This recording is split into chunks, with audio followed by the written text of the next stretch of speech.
We must keep the rate of growth of government spending at reasonable and prudent levels. Candidate Reagan advocated less government.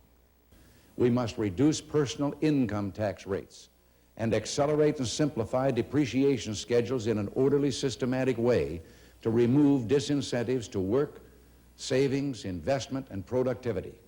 Candidate Reagan advocated cuts in federal taxes.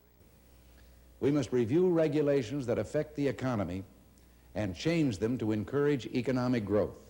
Candidate Reagan advocated reducing government intervention in the economy. We must establish a stable, sound, and predictable monetary policy. Candidate Reagan advocated moderate and stable growth of the economy.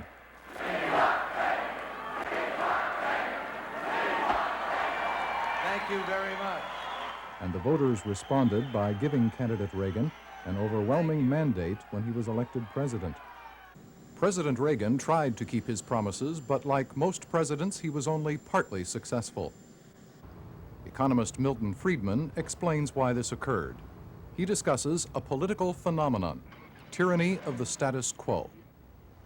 Everywhere, whether in the United States, Great Britain, France, or Germany, a new administration has just about 6 months to make major changes that will benefit the community at large. Those changes will have bad effects on small concentrated groups. The bad effects will be visible and immediate. The good effects will be less visible, take longer to manifest themselves, and longer to be recognized. Unless the occupant of that house, Republican or Democrat, makes such changes in the first few months after being elected or re-elected, the tyranny of the status quo will assert itself and prevent further change. In Tyranny of the Status Quo, we will examine government's potential to act as an agent for change. Joining Dr. Friedman are young adults from throughout the United States. These men and women will share the rewards or suffer the consequences of today's political decisions. Like all of us, they want improvements in our society. Like all of us, they have many different ideas as to how those improvements can be achieved. The losers are not only the poor, they're the taxpayers as well. As a matter of fact, according to the figures that I've seen, it cost $22,000 per unit to rehabilitate these buildings in 1970. And if you just gave the people the money, you would be able to give them $22,000. And they would surely be able to do better managing their own lives rather than having some bureaucrat in Washington manage their lives like this. Economist Walter Williams grew up in the slums of Philadelphia. In one sense, we won the war on poverty, in one sense, but we've lost abysmally the war on independence. That is, we have a number of people around Mott Haven and other places in the country who have television sets, who have telephones, who are receiving reasonable medical care, but they are highly dependent. That is, they are locked in that position for life. There's a tremendous tyranny of the status quo. And what is right, and people take it for granted. And it's exactly this tyranny of the status quo that makes it so difficult for us to do anything about these things. What happens, as you know, is that every class that gets a benefit gets something for it, regards it as an inalienable right that they're under no circumstances are willing to give up in any way. And that's the difficulty of reforming it. It seems to me that one of the reasons, one of the components of the dissatisfaction with administrations previous to Reagan, and which led to Reagan's election, was not a total spending question, but a distribution question. The food stamps program, for example, was not passed because the poor are incredibly good lobbyists. It's passed because people in this society in general have a genuine interest in making it possible for everyone in this society to eat. That program also was not passed simply because agriculture wanted it. Agriculture wins regardless of how those people acquire the means to eat. As long as they eat, agriculture wins. The question raised by food stamp programs and a variety of social programs which benefit very small, the lowest sectors of this society, has to do with the distribution of the costs among all sectors of society. And I think that that's an important issue among the American public. Well, if you look at what the facts are in respect to this, it's extremely difficult to identify the burden on each individual, each class, because so many of our taxes, and not unintentionally, are in a form in which it's hard to know who pays for it. You will hear all the people talking about we have to have taxes on business. But business can't pay any taxes. Business collects taxes on behalf of the government from its workers, from its customers, and from its stockholders. It doesn't pay taxes, it collects them. And so when you take those taxes and say what income classes bore the burden of them, it's an extremely difficult job, but there have been many studies that have been made. And it's a fascinating thing that almost all those studies suggest that the actual burden of taxes is more or less proportional across income classes. Nonetheless, I think you're right, because what matters is not what the facts are, but what the perceptions are. And everybody in the society believes that he's bearing an unfair share of the burden. The low-income people feel that, the middle-income people feel that, and the high-income people feel that. That's where I think the answer to getting a hold on the budget lies, is in Reagan's undercutting the coalition of opinion makers, or the people that Irving Kristol has called the new class, and the Democratic Party. If Ronald Reagan put the emphasis onto passing a balanced budget amendment, it seems to me that would be a very hard issue to campaign against and a very easy issue to campaign. If you take for the moment what the facts are on that, the balanced budget amendment that actually was before the Senate and the House was a balanced budget and tax limitation amendment. It got a 2/3 vote in the Senate. It got more than a majority vote in the House, but not a 2/3 vote. So that you can see that there is, and I may say, it got those votes in the Senate and the House, despite the fact that I doubt that there are many senators or House members who really favored it because they think, wrongly, that it reduces their power. And it got that vote only because it was so popular in the public at large. I'd just like to add a consideration which I think should be taken into account when addressing the balanced budget question. One of the actions that Reagan has taken, or Reagan in conjunct with Congress has taken, which has added to the perception of unequal distribution, was that his tax cuts, in fact, accorded the highest percentage decrease in tax to the highest income bracket. That's true. So those kinds of activities don't do anything to alleviate the perception, I think, that's widely held among You're quite American right about population. that. And that has to be addressed before the balanced budget proposal, I think, could... Well, you're quite right about that perception, but the perception is wrong. And right, it's both. The cut in the top rate from 70% to 50% undoubtedly reduced the cost of those taxes to the high-income people. But I believe it increased the revenue received by the government because it reduced the attractiveness of tax shelters. There are figures on that, by the way, now. It took them a while to come in, but apparently the 70 to 50% cut produced something on the order of a 10% increase in revenue from affected taxpayers. Well, I think when you look at the core of why we're spending too much outside of what the public really wants, I think it's not the opinion makers that are distorting what the public wants. I think it's the way things are set up. And in theory, what Hamilton, Jay, and Madison said in the Federalist Papers was that opposing factions would counterbalance each other and a compromise would be worked out. But in reality, I think we've seen is that's not what happens. I think there are two different types of things that happen. One is that less powerful factions don't send anybody to Washington, and powerful factions do. So to take an example, tobacco growers send a lobby to Washington. Nobody's going to oppose them, so the congressmen listen to them because they want to make friends with the tobacco growers because they're very powerful. So they give the tobacco growers money. Now the taxpayers don't know anything about it because it only costs each of them $1 or $2. So they don't even read it in the newspapers. Now the second thing... But you know, it's interesting, before you go on, there is also a lobby that provides that the Surgeon General should spend tax money to discourage people from smoking. Now that's also a special interest lobby. And it's perfectly reasonable in terms of this political view that that should be so, because there's a special interest for something. There's a special interest for tobacco subsidies. There's a special interest against tobacco subsidies, and you have to satisfy both. One solution that's been proposed to the problem of these interest groups being so successful in lobbying is to limit the amount of money that they can contribute to individual candidates' campaigns. And that way, their influence over the political process would be limited, and that way, supposedly, it is argued, the poor and the rich would be able to compete equally effectively or somewhat more effectively. And there are various bills to limit the contributions of political action committees, for example, to individual candidates' campaigns. Yeah, I think the problem of PACs and special interests are a little bit overstated. I think that PACs are aesthetically undesirable, but they don't have all that much effect, as was shown in the last congressional election, where Nick PAC was basically a failure. I go along with Ben Wattenberg, more or less, in saying that the PACs are a junk mail democracy. You get this thing in the mail, you want to send $25 to whoever, you do it. And I don't really understand why liberals, as a matter of course, are opposed to special interest groups, because what's the real difference between a special interest group in Washington and a union in business?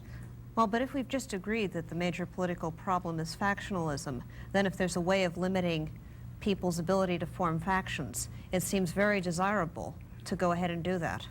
There's no doubt it's desirable to reduce factionalism. But the fundamental problem with the kind of proposal you're suggesting, the problem of limiting contributions, is that the real source of factionalism is the fact that the government has enormously valuable grants to give. It has privileges to dispense. As long as there are privileges there to dispense, as long as there's a kind of a governmental gold mine, there will be plenty of explorers going after it. It's like a river. If you block up one channel, it goes another channel. You have to find some way to block up the whole river. What's happened? Why did PACs develop? Because we blocked up certain channels of contributions by individuals, and PACs developed as an offset to that. In my opinion, it's undesirable to have any limit on political contributions by individuals out of their own money. I think there's a great deal to be said that you ought not to let businesses, perhaps, spend money on this way. There are various arguments, but so far as individuals are concerned, it seems to me this is simply a First Amendment proposition that people ought to be free to express their view. If they want to express their view by working for a candidate, manning a telephone bank, and doing the many other things that volunteers do, fine. If they want to express their views by giving them money, fine. But but you're not going to succeed in stopping factionalism by blocking up one of these channels. All you're going to do is to direct the ingenuity of the people into finding other ways. So that instead of trying to change it so that some group can't rig the system, you want to set up a system that can't be rigged at all? Insofar as possible.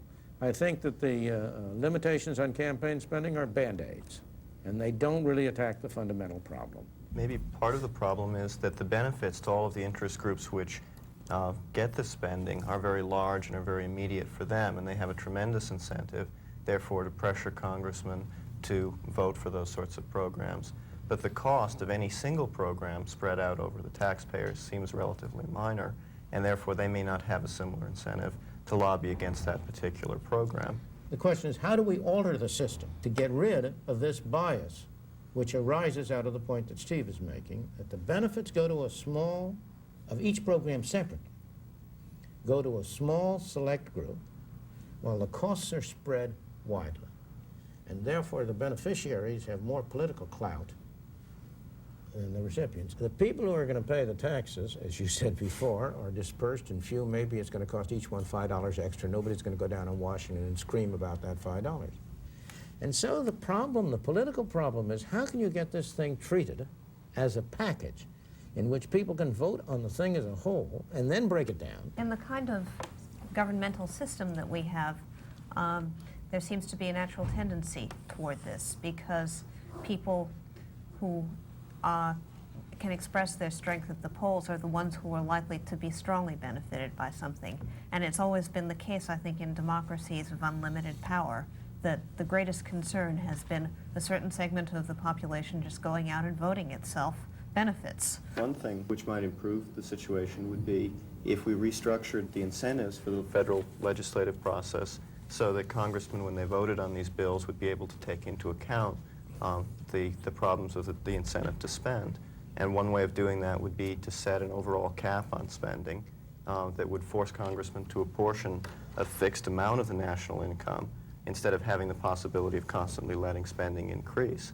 Another possibility might be to have an item veto or a 2/3 requirement for passing appropriations or tax bills. Well, it's interesting if you go back to the Federalist Papers and the Founding Fathers. They were very much concerned about the problem of faction. They were concerned exactly about this kind of a problem. And it was in that conception that they were interested in having a system of checks and balances, and particularly in leaving power with the separate states on the grounds that the possibility of one state doing that was much more limited than the possibility of the society as a whole doing it. And of course, one of the things that has facilitated the movement we've had has been the centralization of power in the federal government. And one of the things, again, it's interesting, one of the things that Mr. Reagan was very strongly in favor of was a new federalism which would turn more power back to the states, and that too has made no progress. We live in a global economy, and we need a national policy to protect our industrial base, not for protectionism, as they talk of it, not for doing away with an uncompetitive situation, but rather taking the Japanese practices, let's say, translating them from Japanese into English. We ought to move into those countries and challenge the causes of revolution, challenge the hunger and the poverty and the repression, and line up with the genuinely revolutionary forces that merely want democratic institutions and human rights. Of all the candidates for president, I've had the most experience and background in trade. I'm committed to a more open international competitive environment, but I also know what's going on. As voters, we have heard it all before, and yet we approach each election with new hope. Surely, this time, the candidate whom we elect will give us what we want. Why is it easier to get what we want when we buy something in the marketplace than when we elect a candidate? For example, more and more people decided to reduce their caffeine consumption, and suddenly there were caffeine-free colas on all the grocery shelves. Will we ever get that kind of service from our government? How can the entire citizenry be the master of their circumstances under a socialist government? Democratic socialism. Well, you have 51% of the people vote for one thing and 49% vote for the other. Are the 49% who voted against it masters of their own destiny? Nor am I going to defend the efficiency of democracy. But as Winston Churchill says, it's better than anything else. Well, maybe for those things for which you have to have a single decision. Yeah. But isn't it far better to have a world in which the 51% can get what they vote for and the 49% can get what they vote for? The question is whether that kind of a world is possible. Right. Well, let me ask you, when people go into, people vote every day in this country. They vote several times a day. When you go into a store and buy something, you're voting. When you order food in a restaurant, you're voting. And when you vote that way, you're almost always getting what you voted for. But not what they want. Nobody gets what they want in the market. Of course they do. This is... They don't get all they want. Of course not. The world is finite. But in terms of what you actually are getting, surely, when you go into a store and decide to buy a pound of potatoes, you get a pound of potatoes. It's not clear when you buy a bag of potatoes what things you lose by purchasing that bag. I'm talking about the following kind of situation. The market, in fact, tracks the demand for particular goods. Is that not Absolutely. a claim that's uncontroversial at this table? If you use land to grow potatoes, you might give up the possibility of having sweet potatoes or whatever else. Not at all. Not at all. They vote for potatoes. It's not clear by the fact that they buy potatoes that they don't want sweet potatoes next week. Maybe, but then they will for next week vote for sweet potatoes. Not a sweet The potatoes. respect in which you have a valid point is if if my purchase has effects on third parties, which I'm not able to compensate them for. If, for example, you are voting for more electricity by buying electricity, that leads to more smoke coming out of the chimney of the smokestack of the public utility company, and that dirties my shirt. Then you have a valid point that your action is imposing costs on me that I didn't agree to. But in the main, for things like potatoes and sweet potatoes, that problem is, in fact, not a major real problem at all. When we make a collective political decision in a voting booth or in a general election, we're making a decision about how society should be. When we make a consumer decision, we don't care about how society should be. Let's go to the first. No, we're actually making a decision that certain specific people shall have power. Now, as I've repeated several times, many times in various occasions, if I were to be sitting opposite an IRS inspector who is inspecting my tax returns, technically speaking, he's my servant and I'm the master. Which way, what would you feel about it? Which way would you feel if you were sitting in that position as a taxpayer, not as the IRS servant? In fact, what you are doing when you vote in the booth is transferring arbitrary power, largely arbitrary power in many cases. Still rests in the lap of the voter. I mean, The lap of how many voters? I'm making a voluntary. I beg your pardon. You're buying a whole package, some of which you want to buy and some of which you don't. Right. My claim is that when I go into the grocery store, if we're talking about me picking out the life I want and the goods I want, in order for me to make an informed decision about buying any particular product, I have to know exactly what market forces follow from me buying that product, and that's not clear from the purchase of potatoes. You do not. You do not. You are do. one. It's exactly the same as in the political booth. You're one vote in the political booth. You're one vote in the market. You're a very small vote in the market. The consequences of what you do are borne entirely by you. You have earned $1 by spending 5 minutes doing something, or 10 minutes, or whatever it is. And what you are doing is trading that 10 minutes of your time for the time of all the people who are involved in producing this 1 pound of potatoes. And there are essentially no further things you have to take into account. I think we keep changing what's really a collective question, central planning, and putting it in individual terms, and I think we're warping the question when we do that. Well, when you say it's a collective question, this comes back to the question of what you mean by collective. We have a society. Right. But that society is a collection of individuals. And fundamentally, I think what we're interested in is how these decisions affect individuals. Now, as members of a society, there are certain values we have in common, certain features of our total society that we benefit from or we harm, or we are harmed by. Insofar as there's a wide measure of agreement about that, it's fine.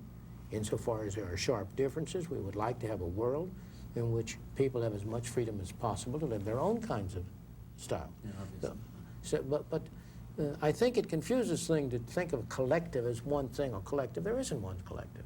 There are people's connections with their church, people's connection with their family, people's connection with their local community, with the society as a whole. There are a whole hierarchy of these kinds of collective Still, groups. as a nation, we move in directions.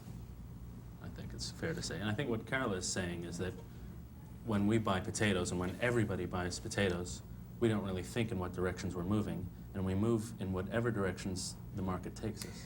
The market doesn't take you anyplace. The market is a means and an instrument whereby we engage in deals with one another. We're the ones who are taking us. And fortunately, when we buy potatoes, we aren't moving society in one way or the other. All we're doing is providing an opportunity for people who want to grow potatoes to satisfy our desire for potatoes. And now, in fact, the market mechanism extends much beyond buying and selling. Now, buying and selling is a case where it is largely transactions among individuals. The fact that a group of people got together and set up, let's say, a nonprofit voluntary hospital, that was a collective action by a group of people. The Red Cross was a collective creation. That's as much a creation of the market, of individual transactions, as growing and selling potatoes. The crucial question in every case that I would bring to it is it voluntary? Are people free to join or not free to join? I'm curious about your definition of freedom. And would you say somebody is free who has no money? Absolutely. We don't want to confuse freedom and power. Let me give you a simple example. Robinson Crusoe is on an island. He is very, very poor. Yes. The island is a bad island. Would you say he's unfree? Sure. I wouldn't. I say he's poor. I think it's very important to use our terms to separate freedom, which I would interpret as having to do with relations among individuals. I would define freedom as the absence of coercion, and coercion as the use by one person of another person as his instrument, as a means rather than an end in itself. And I think it's important to distinguish freedom, which is an absence of coercion, from power, which is a capacity to command goods and services. But the person who doesn't have anything to eat. What? Isn't poverty a coercion? No, no. Coercion is always by people against people. Now, if I come, you have food, and I steal it from you, then I have coerced you, yes. That's why I give you the Robinson Crusoe case. He hasn't been coerced by anybody. He hasn't lost any freedom. He's very poor. He doesn't have much to eat, but he hasn't been coerced. even accepting your definition of freedom, or to accept your definition of freedom, argues in favor of something which I'm not willing to concede. That is, it's, under your analysis, the most important thing is that people, whatever the people do, they do voluntarily. Absolutely. I think I'm starting out from the position that I think it's the society I want to live in has people have the most equal endowment of certain kinds of material goods which aid fulfilling a particular career objective or the like. And I guess I would be saying that that kind of society is immoral, and I think if you saw the results of it, you would feel it was immoral, because it would necessarily have to work to make people the same and to eliminate all of the differences among people, which are some of the things that we value the most. And I would say that I want you both to be able to have your way. Because if you want to live in such a society, I think you ought to be able to live in such a society, but I don't think you ought to make him live in one. And the way to have that is by local self-government. You and people who feel like you should organize a community. There are communes in the United States that are organized exactly on that principle. You ought to be absolutely free to have them. You ought to be free to join them.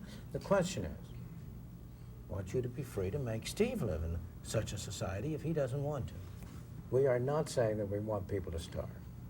We are saying that the kind of world we want is one in which we believe fewer people will starve, fewer people will have deficient housing and so on, but that's a byproduct and not the primary objective. The primary objective for me is a society in which there's a minimum of coercion of some people by other people, in which you have a maximum of freedom. Now, I happen to believe that historical evidence and analysis alike suggests that such a society will, in fact, be far more prosperous. I would say freedom is the absence of coercion of an individual by other individuals. Freedom, as I see it, is the equal opportunity to achieve the American dream of health, wealth, and happiness. The core of the concept of freedom is freedom to think for oneself, freedom to have one's thoughts not be dictated by somebody else. Freedom is, quite simply, liberty without license.